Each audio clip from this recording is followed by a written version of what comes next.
Hi everyone, I hope आप लोग बहुत ही अच्छे होंगे।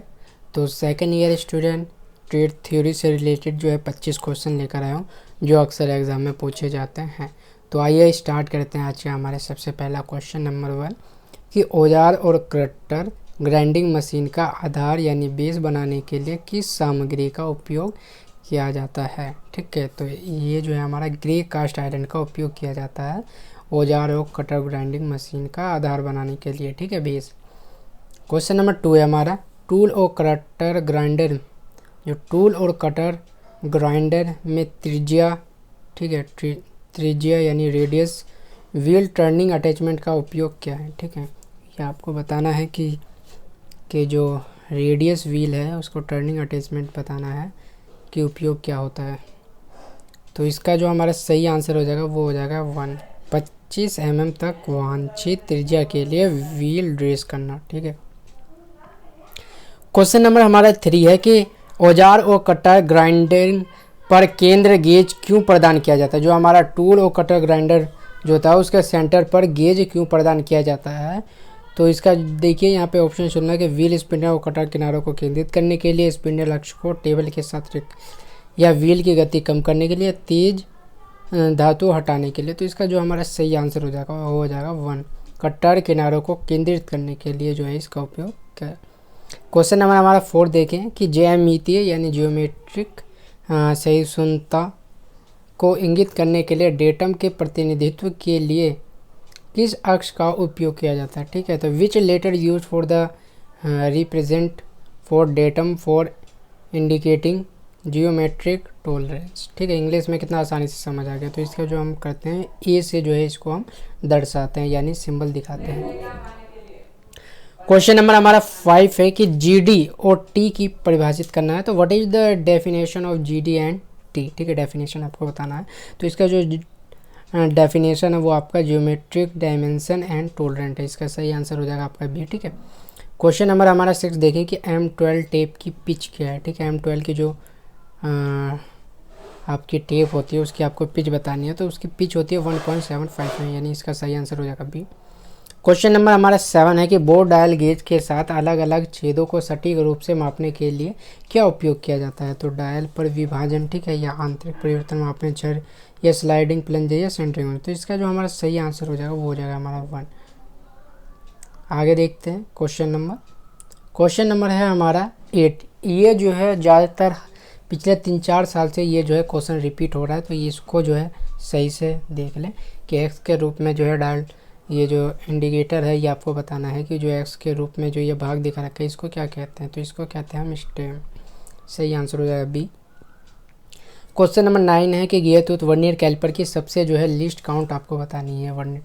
तो इसकी जो लिस्ट काउंट होती है वर्नियर की 0.02 mm। ठीक है, क्वेश्चन नंबर 10 है कि इंडेक्स हेड, जो इंडेक्स होता है उसके हेड स्पिंडल के एक पूर्ण जो चक्कर लगाता है वो एक क्रैक में कितने चक्कर होते हैं। तो वो 40 होते हैं। ये आप सभी को पता होगा, आपने इस पर गियर भी काटा होगा। इसका आंसर सही सी है। क्वेश्चन नंबर 11 है कि एक वर्टिकल मिलिंग मशीन की पहचान कैसे की जा सकती है। ठीक है, कि ये वर्टिकल जो मिलिंग मशीन है इसकी कैसे की जाती है। तो इसका जो हमारा आंसर हो जाएगा वो हो जाए स्पिंडल रोटेशन के अक्ष के अनुसार जो है इसका स्पिंडल देखेंगे कि किस साइड है, उस हिसाब से हम इसको समझेंगे कि ये वर्टिकल मिलिंग मशीन है। क्वेश्चन नंबर 12 है कि अडेंडम ऊंचाई निर्धारित करने के लिए गियर टूथ वर्नियर कैलिपर के किस भाग का उपयोग किया जाता है। तो इसको जो है हम उपयोग किया जाता है a vertical slide with blade. Question number 13 है कि पेचदार गियर में निर्धारित अधिकतम हेलिक्स कोण क्या होते हैं। जो पेचदार गियर होती है उसमें जो है मैक्सिमम जो है आपको हेलिक्स कोण बतानी होती है वो क्या होती है, वो होती है हमारे न्यून कोण, यानी सही आंसर हो जाएगा बी। नेक्स्ट क्वेश्चन देखते हैं हम। क्वेश्चन नंबर 14 है कि टेपर के होल पर टेपर पिंस की फिटिंग के लिए होल को फिनिश करने के लिए किस प्रकार के रिमर का उपयोग किया जाता है। तो ये जो हमारा इसका आंसर होगा टेपर पिन मशीन रिमर। इसका सही आंसर हो जाएगा डी। क्वेश्चन नंबर 15 है कि एक शैंक के साथ कई आकार के रिमर एक साथ उपयोग किए जाने वाले रिमर का नाम बताना है। तो ये जो है हमारा सेल रिमर है। सही आंसर हो जाएगा इसका सी। क्वेश्चन नंबर 16 है कि कौन सी मशीन विद्युत ऊर्जा को यांत्रिक रोटरी गति में परिवर्तित करती है। तो सिंपल सा इसका आंसर है मोटर। क्वेश्चन नंबर है हमारा 17 है कि स्ट्रेन गेज द्वारा किस मात्रा को मापा जाता है। ये भी काफ़ी बार रिपीट हो चुका है क्वेश्चन। इसका सही आंसर है दबाव। तो ये जो रिपीट हुए हैं इसको ज़रूर ध्यान दें।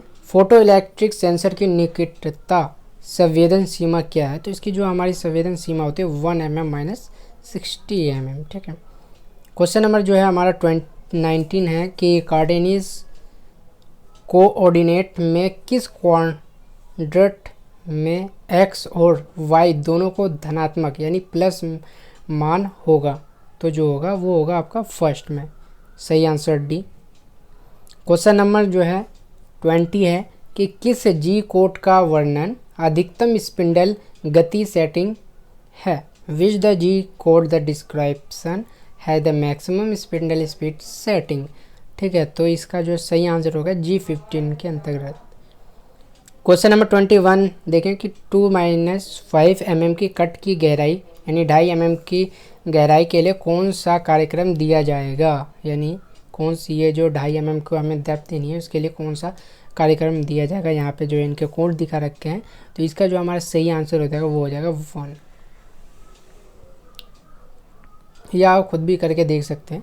क्वेश्चन नंबर 22 है कि RPM को 3000 तक सीमित करने के लिए कौन सा हमें कोड का इस्तेमाल हम करते हैं। तो इसका जो G92S3000 ऐसे हम इसको प्रेजेंट करेंगे। ठीक है। क्वेश्चन नंबर 23 है कि CNC मशीन में सिमुलेशन कैसे होता है। तो how the simulation take the place in CNC machine. तो ये जो होता है ये हमारा ये सॉफ्टवेयर के माध्यम से होता है।